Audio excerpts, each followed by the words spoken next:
Thumbnail देखकर आप लोग समझ गए होंगे। आज हम आपको दिखाने वाले हैं बी आर चोपड़ा जी की महाभारत धारावाहिक के स्पेशल इफेक्ट्स की शूटिंग कैसे हुई थी, कैसे महाभारत में किसी पात्र को कद में औरों से बड़ा दिखाया गया, कैसे विराट रूप बनाया गया और भी बहुत कुछ।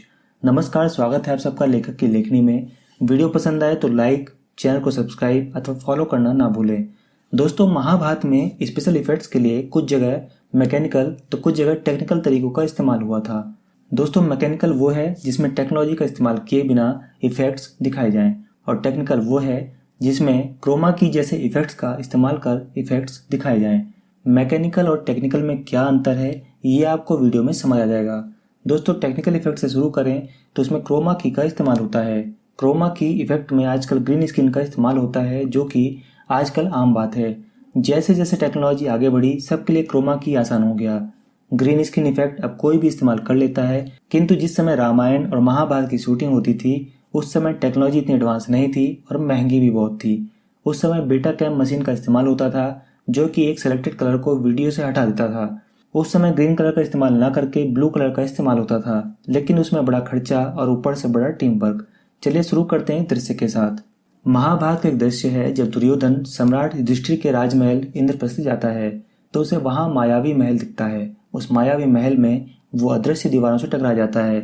यहाँ पर जिस अदृश्य दीवार से दुर्योधन टकराता है वहां क्रोमा की का इस्तेमाल किया गया है। इसके बाद एक दृश्य में दुर्योधन अदृश्य पानी में गिर जाता है। इस जगह पर क्रोमा की का इस्तेमाल नहीं किया गया था, इसमें मैकेनिकल इफेक्ट का इस्तेमाल हुआ था। इस जगह पर वास्तव में पानी था, लेकिन उस पर कारपेट दिखाने के लिए थर्माकोल के पाउडर और लकड़ी के पार्टीशन का इस्तेमाल हुआ था। यहाँ एक पुल बनाया गया था। इसको तैयार करने में 2 दिन लगे थे और शूटिंग में 4 कैमरा के साथ एक ही शॉट लिया गया था, क्योंकि रिटेक लेने में सब दोबारा से तैयार करना पड़ता, जिसमें बहुत समय लगता। इसके बाद द्रौपदी के चीरहरण का एक दृश्य है। इसमें द्रौपदी यानी रूपा गांगुली जी ने 5 मीटर की साड़ी पहनी थी, जबकि जिस साड़ी को खींचना था वो 250 मीटर की एक साड़ी तैयार की गई थी। इसे गिनीज बुक वर्ल्ड रिकॉर्ड में दर्ज भी कराया गया था। शूटिंग के दौरान एक कैमरा में साड़ी और एक कैमरा में करेक्टर रखा गया। इस प्रकार से 2 कैमरे का इस्तेमाल कर इस दृश्य को तैयार किया गया था। इसके बाद महाभारत युद्ध के पहले जब श्री कृष्ण ने विराट रूप दिखाया था, उस दृश्य में क्रोमा की का इस्तेमाल किया गया था। इस दृश्य में श्री कृष्ण को अर्जुन से कद में बड़ा दिखाना था। श्री कृष्ण के पीछे अलग अलग चेहरे दिखाने थे, साथ ही साथ एक मुख में प्राणियों का जाना, फिर दूसरे मुख से प्राणियों को वापस आना। प्रकाश, जल, अग्नि इफेक्ट में बहुत सावधानी से काम किया गया था। यहाँ भी 2 कैमरे का इस्तेमाल कर 2 दृश्यों को एक साथ जोड़ा गया था। एक दृश्य में रथ पर अकेले अर्जुन थे, तो वहीं दूसरे दृश्य में श्री कृष्ण थे, जिन्हें बड़ा करके दिखाया गया था। इसके बाद एक दृश्य है जिसमें भीष्म पितामह को बाण लगते हैं और वो बाणों की सैया पर लेट जाते हैं।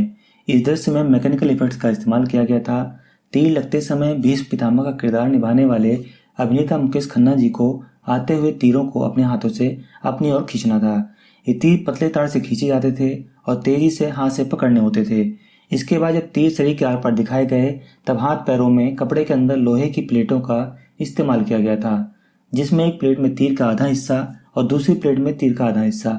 इसी टेक्निक का इस्तेमाल बाणों की सैया में भी किया गया था। शरीर के नीचे एक लोहे की प्लेट और लोहे की प्लेट पर तीर के आधे हिस्से, तीर के बाकी हिस्से ऊपर की तरफ, जिसे देखकर लगता है कि तीर आर पार हो गए हों। दोस्तों, इसी प्रकार से महाभारत में इफेक्ट्स का इस्तेमाल किया गया था और बहुत मेहनत के बाद ये दृश्य तैयार हुए थे। इसी मेहनत का नतीजा आपके सामने है। महाभारत तब भी सुपरहिट हुई थी और आज भी है।